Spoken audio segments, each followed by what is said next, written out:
perdu la foi.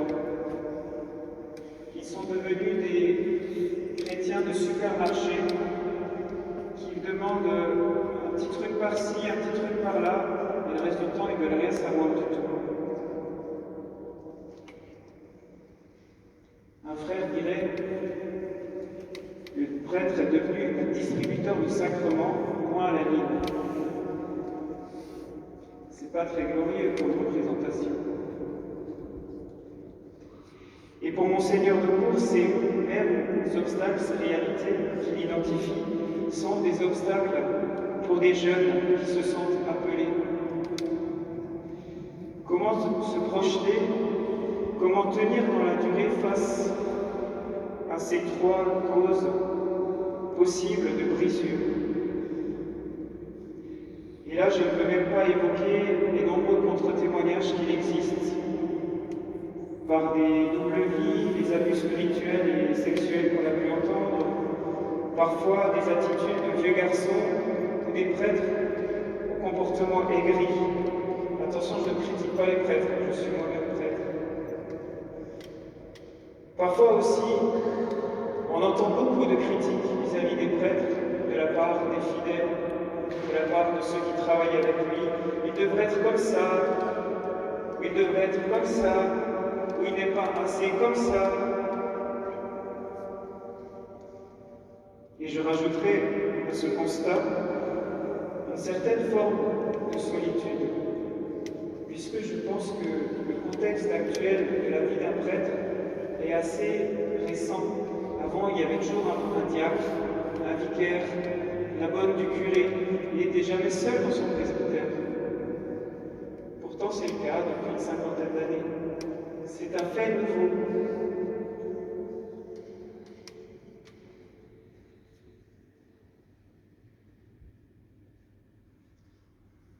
Personnellement, je pense qu'il y a peut-être 4 choses à faire face à ce constat que nous donne Monseigneur de Cours et par son expérience d'évêque. D'abord, bien sûr, prier. Prier parce que c'est le Seigneur qui appelle. Et nous devons demander au Seigneur d'envoyer des ouvriers. Peut-être qu'aujourd'hui, chacun de nous pourrait prendre l'engagement de prier un Je vous salue par jour, jusqu'à l'année prochaine, même date, pour les vocations religieuses et sacerdotales. Est-ce que vous êtes d'accord? Je pense que ça vaut le coup. Je pense qu'on en a besoin. Mais il ne suffit pas de prier pour les vocations, il faut aussi prier pour la sanctification de nos prêtres, afin qu'ils restent fidèles aux dons qu'ils ont reçus et qu'ils assument avec responsabilité leur ministère, malgré les fatigues et les difficultés de la vie. Je vous engage aussi à prier pour deuxième Je vous salue pour les prêtres que vous connaissez et les prêtres qui sont en difficulté. Ça vaut le coup, nous en avons besoin. Merci d'avance. Donc, prier, premier exercice. Deuxièmement, et c'est le Monseigneur de Cours qui donne aussi cet argument, le prêtre n'est pas le seul à porter la charge pastorale. C'est fini ce temps. Chacun d'entre nous doit prendre sa part dans la mission et dans la responsabilité de la communauté. Chacun doit apporter sa pierre à l'édifice. Une collaboration où chacun est à sa place, où chacun donne le meilleur. On donne pas mal de temps pour nos loisirs, pour nos détentes, mais quel temps donnons-nous pour notre vie pastorale, pour notre vie d'église? Peut-être je prêche déjà des convaincus, mais je pose la question. Et puis, c'est peut-être ridicule de le dire, mais je crois que c'est nécessaire. Combien les prêtres ont besoin qu'on leur dise merci, pardon et s'il te plaît. Ça paraît évident, mais c'est pas si évident en fait.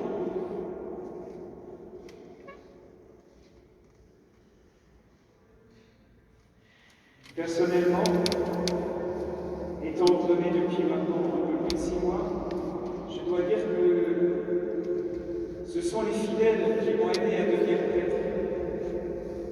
Ma vocation est d'abord religieuse, je suis d'abord appelé à la vie religieuse. C'est par là que je suis entré dans la vie consacrée. Et ce qui m'a beaucoup marqué, c'est qu'après mon ordination, les gens que je connaissais n'ont pas hésité à vouloir se confesser, à m'inviter à vivre les sacrements, des balades par exemple chez eux, à confier des grosses choses. Et ça m'a mis en face de mes responsabilités. Je dirais que c'est vraiment les gens que je connaissais, les gens qui étaient autour de moi, qui m'ont aidé à devenir prêtre et à assumer ma charge de prêtre.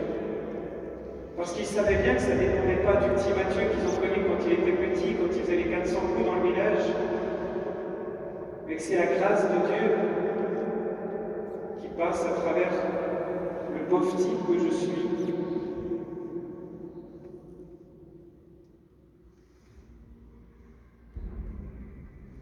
Parfois, on nous met aussi sur un piédestal, et ça ne nous aide pas.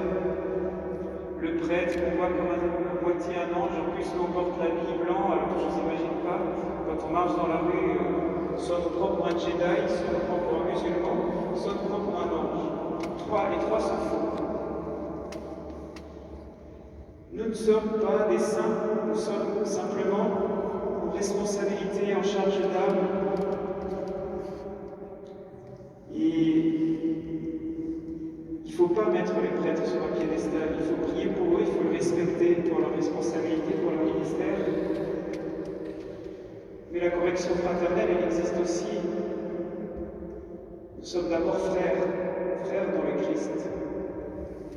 Et comme je souhaiterais du plus profond de mon cœur qu'un jour on arrête à dire Père, machin, Père, chose. Jésus disait, n'appelez personne Père, parce qu'on n'avait qu'un seul Père dans le ciel. Je rêve d'un jour où on pourrait tous s'appeler frères. Et frère Mathieu Marie, frère Étienne Dozon, frère David. Ça, c'est beaucoup plus évangélique que d'appeler Père. Bref, troisième point. Je pense que ça n'engage que moi,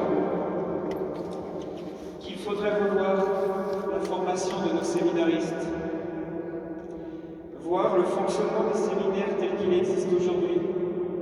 Parce que nous sommes sur un modèle qui a 300 ou 400 ans et qui était parfait pour le temps ancien. Mais vu le contexte dans lequel nous vivons, révolution culturelle, révolution sociale, révolution tout ce qu'on veut, peut-être que les séminaires, comment on appelle ça, sulpiciens, tels qu'ils ont été pensés à la contre-réforme, ne sont plus adaptés à la réalité du terrain.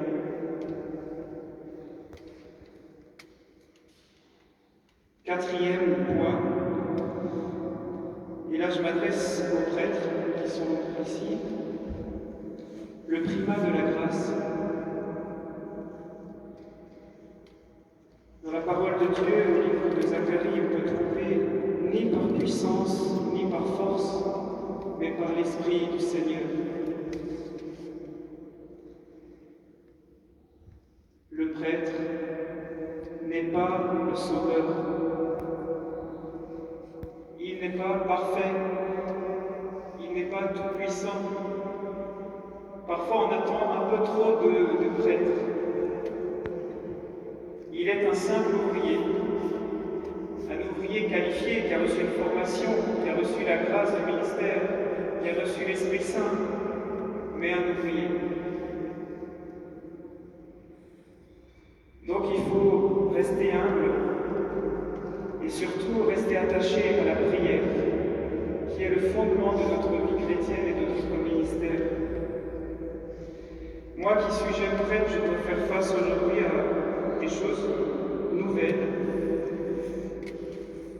Je dois apprendre à dire non, sans quoi je suis écrasé par le ministère, par les sollicitations. Je dois apprendre mes limites. Et je me rends compte que ça demande une grande maturité. Une maturité que nous n'avons peut-être pas toujours quand nous sommes ordonnés ou quand nous rentrons dans la vie religieuse. Du coup, un petit conseil, peut-être, voilà, je jette ça pour tous ceux qui se posent des questions, quels conseils nous pourrions donner à ceux qui se posent la question de la vie religieuse, sacerdotale.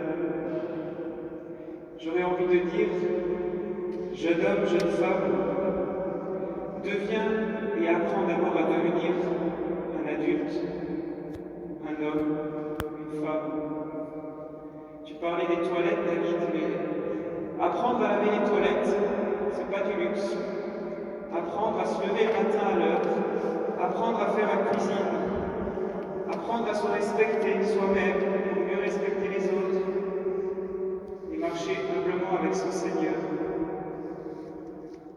Et ensuite, le reste, ça se fera tout seul, dans la confiance et dans la prière. Je termine en disant une petite chose que je m'adresse aux parents, aux grands-parents, que vous êtes ici présents. Partout où je passe, j'entends dire qu'il n'y a pas assez de curés, qu'il n'y a plus de religieux ni de religieuses. C'est sans doute vrai, et nous savons que nous avons la responsabilité de prier. Mais cette prière, elle commence dans vos familles. Si c'est important pour vous, pour nous tous, alors il faut prier en famille.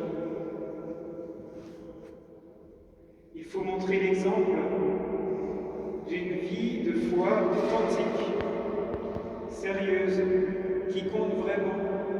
Alors peut-être vos enfants pourront dire « Ah mais pour mes parents c'est important ». Alors ça vaudrait le coup que moi-même je me pose la question. Mais on sait très bien que les discours, ça ne marche pas. Et souvent, nous demandons des vocations, mais surtout pas dans nos familles. Et ça, on en a beaucoup d'exemples. Beaucoup.